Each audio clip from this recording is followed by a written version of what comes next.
নমস্কার, শুভ সকাল। সবাই কেমন আছো? আশা করছি ভালো আছো। সকালবেলা আমার ডিউটি শুরু হয়ে গেছে। ঘুম থেকে উঠে বিছানা চাদর টাদরগুলো ঠিক করে গুছিয়ে নিয়ে ঘরটর পরিষ্কার করে ঝাড়ু দিয়ে নিলাম।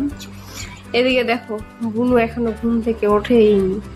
এদিকে দেখো, সকালে আমার স্নান হয়ে গেছে, জামা কাপড়গুলো মেলতে বাইরে যাচ্ছি। তোমার দাদা ভাইয়ের কয়টা জামা ছিল সেগুলো কাচে দিলাম। বুনু একটু তাড়াতাড়ি ভাত বসিয়ে দিচ্ছে, কারণ আমার স্নান করতে দেরি হয়ে গেছে একটু আজকে। এদিকে দেখো, আমি সিঁদুর টিঁদুর পরিয়ে তোমার দাদা ভাই ভিডিও করছিল, দেখো এদিকে। তারপরে ঠাকুরকে প্রণাম সেরে নিলাম। বুনু রান্না করছে, হাই করে দিল তোমাদের সবাইকে।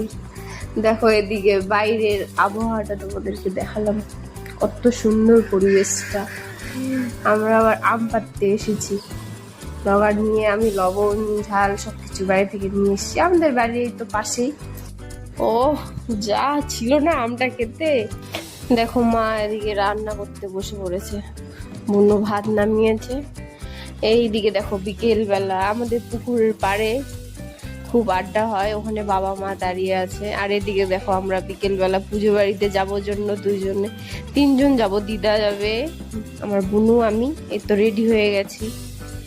আমাদের আগের বাড়ি, আমার শ্বশুর বাড়িরা এখানেই ছিল আগে, তো মন্দিরে একটু প্রণাম সেরে নিলাম। তারপর দেখো, এই বড় মাদের বাড়িতে চলে এসেছি প্রসাদ খেতে।